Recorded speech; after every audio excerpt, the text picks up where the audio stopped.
नमस्कार, कांचन किचन रेसिपीमध्ये आपलं सर्वांचं मनापासून स्वागत आहे। आज काय बनवायचं? आज आपण चटपटी पोहे बनवूया। ओले पोहे फार टेस्टी होतात। मी या ठिकाणी काही पोहे भिजवून घेतलेले आहेत। एक 10-15 मिनिटं मी भिजत ठेवले होते पाणी काढून। बरं, चला आपण पहिला काय करूया, गॅस करून घ्या।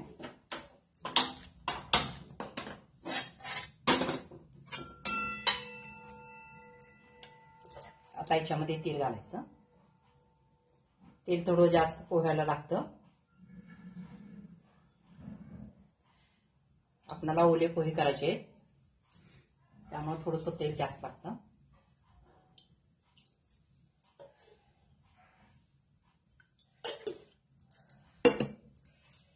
पोहे भिजवताना पाणी काढल्यानंतर थोडंसं पाणी ठेव जावं, म्हणजे पोहे चांगले भिजतात आणि ओलसर होतात आणि खाण्यासाठी टेस्टी पण लागतात।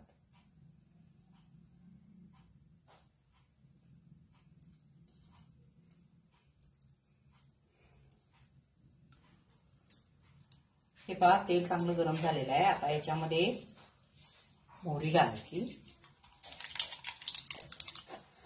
जिरे अर्धा चमचा, आणि आता प्रथम ह्याच्यामध्ये काय करायचं आहे, तुम्हाला जर शेंगदाणे आवडत असेल तर प्रथम काय करायचं, ह्याच्यामध्ये शेंगदाणे घालायचे। शेंगदाणे चांगले भाजून घ्यायचे ह्याच्यामध्ये।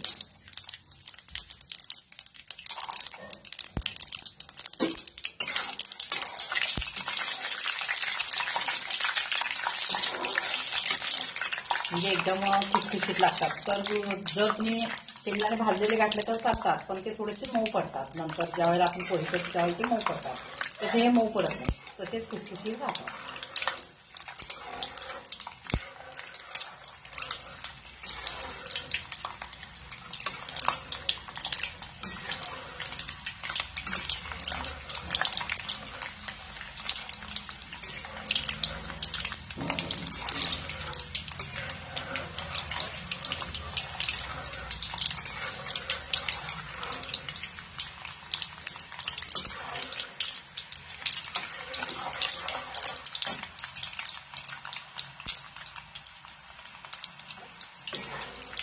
शेंगदाणा चांगलं भाजलेलं आहे। आता काय करायचं, त्याच्यामध्ये कढीपत्ता घालायचा, कांदा,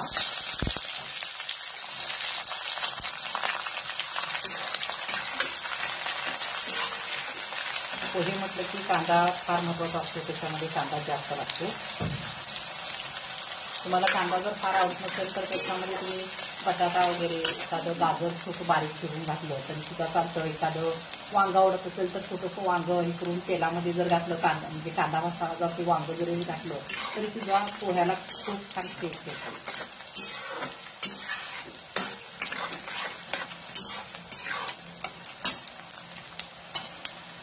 आता याच्यामध्ये मिरची घालायची, तुमच्या आवडीप्रमाणे तुम्ही घालू शकता।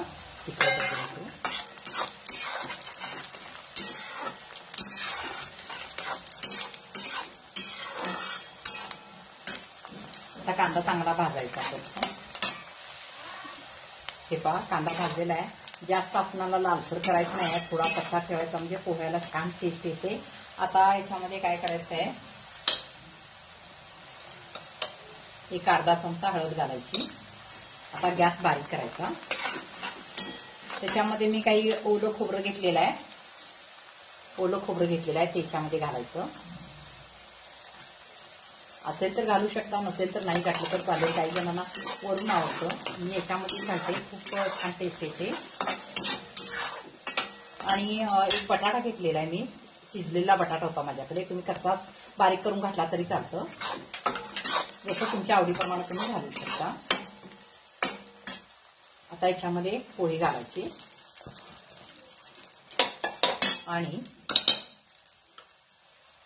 मीठ चवीप्रमाणे। साखर जास्त लागत असेल तर घाला, टेस्ट फार छान येते साखरेमुळे। आमच्यात साखर खूप म्हणजे आवडते, गोड पोहे आवडतात त्यामुळे जास्त घालते। तुम्ही तुमच्या आवडीनुसार घालू शकता। हे ओलसर पोहे म्हणतात त्याला। पोह्याचा कलर बघा आणि त्याचा ओलसरपणा पण बघा कसा आलेला आहे। कारण ह्याला तेलाचं प्रमाण थोडं जास्त लागतं, पण पोहे एकदम चवीला आणि टेस्टी लागतात. आता याच्यामध्ये तुम्हाला जर लिंबू आवडत असेल याच्यामध्ये पिळेला तर लिंबू पिळू शकता, पण काही जणांना आवडत नाही, आंबट लागतं म्हणतात. मग वरून तुम्हाला जसं हवं तसं तुम्ही घेऊ शकता. हे पोहे दह्याबरोबर पण खूप छान लागतात. ज्यावेळेस तुम्ही खायला घेताना त्यावेळेस त्याच्याबरोबर दही घ्या, तरी सुद्धा खूप छान लागतात.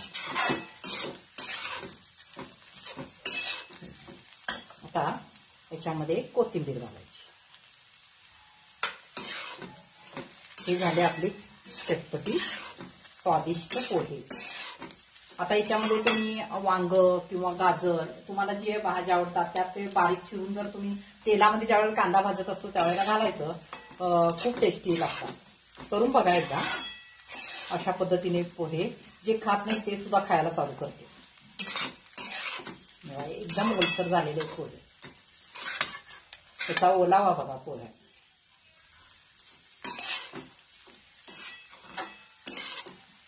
आपले पोहे आता तयार आहेत. हे काय करायचं, बंद केल्यानंतर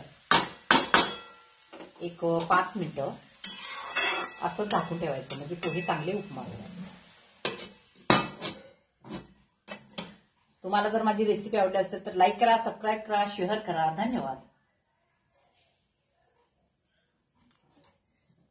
5 मिनिटं झालेले, खाण्यासाठी पोहे आपले तयार आहेत.